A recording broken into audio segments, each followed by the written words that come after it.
It's what you're doing, it's making me feel like I'm falling. And when you're moving, I can hear my calling. There's no one else here that I see but you. It's what you're doing, it's making me feel like I'm falling. Yeah, I'm falling in love. Hi guys, I'm back. It's been a long time since my last vlog, but I'll try my best na maging consistent ulit sa pag-upload. For today's video, isi-share ko sa inyo kung worth it nga ba mga anak dito sa Japan. So this is Feby Vito, your Filipina housewife here in Japan. So sa mga hindi nakakaalam, I'm 26 weeks pregnant, so malapit-lapit na din tayo sa third trimester. So let's start. Dahil maliit ang population dito sa Japan, they encourage the Japanese citizen and even the foreigners, just like mga Filipino, mga Brazilian, ganon, mga iba't ibang lahi, to get pregnant or having a child. Ito yung mga benefits na matatanggap ninyo during your pregnancy journey. First, if nalaman mo na pregnant ka, kailangan mong pumunta sa OB para i-check nila, and if may heartbeat na si baby, meron silang ibibigay na papel para i-present ninyo or ipasa ninyo doon sa malapit na city hall, malapit sa inyo na city hall.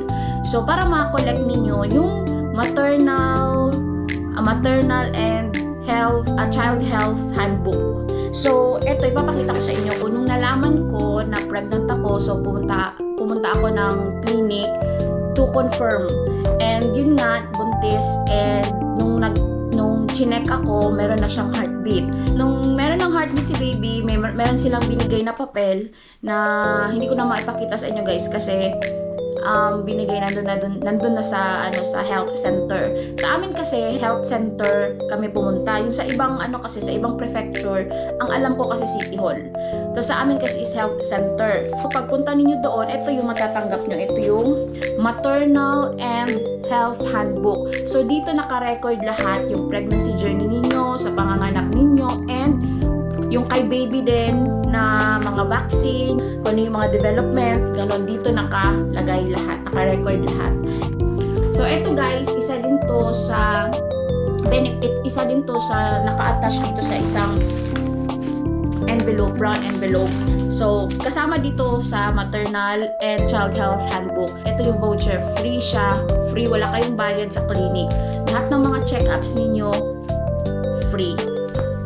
So yun. And next is this one. Ilalagay nyo to sa bag kasi para malaman nila na you're pregnant. Pero hindi ko pa ito nalagay. Pero okay lang. Next one is, marami din silang binigay na papel.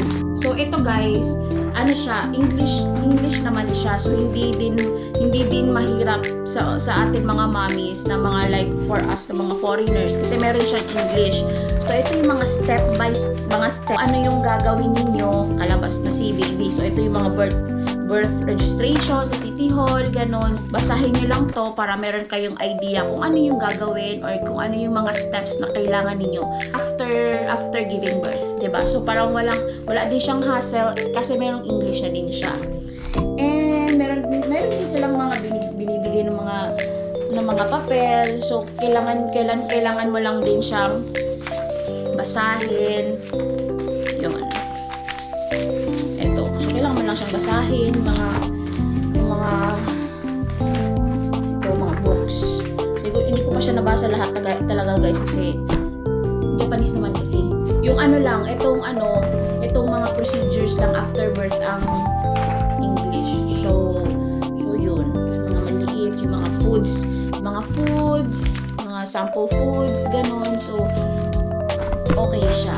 Meron ding benefits na binibigay ang government. Kasi dati wala to guys yung kay Fion, walang ganito.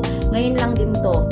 Na pag nalaman nga na buntis ka, mayroong binibigay na child support benefits ang government bago ka manganak, which is 50,000 yen. So 5 lapad yon. After mo din manganak, meron ding additional na 5 lapad, 50,000 yen. Ito yung additional na child raising support benefits.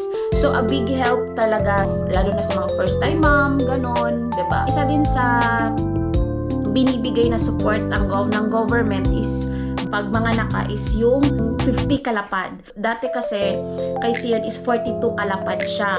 Meron kaming dinagdag kasi medyo nag-extend lang ako ng konti sa hospital. So, meron lang kami. Pero hindi naman siya ganun kalakihan. And ngayon, ang bago nilang support is nagdagdag lang sila 50 kalapad. A big help talaga siya sa mga nganak dito sa Japan. Kasi ang alam ko, sa mga na-search ko, sa mga napanood ko is, pag may sobra dun sa 50 kalapad na binigay nila, ibabalik nila yung sobra. Pag lagpas naman ng 50 kalapad, dun ka lang magdagdag. Mag-separate video ako if magkano yung mga nabayaran ko. O if may nabayaran ba ako or wala ko nabayaran, ganun. So, to answer the question, if worth it nga ba mga anak dito sa Japan? Yes. Yes na yes, guys. I hope na nabigay ko sa inyo yung mga informations na gusto ninyong marinig. If ever naman na meron ako mga na-miss na mga informations, you can ask me questions. Just comment down below and I'll answer it. And so that's it. And see you sa next vlog ko. So keep safe everyone. Bye! It's what you're doing, making me feel like I'm falling.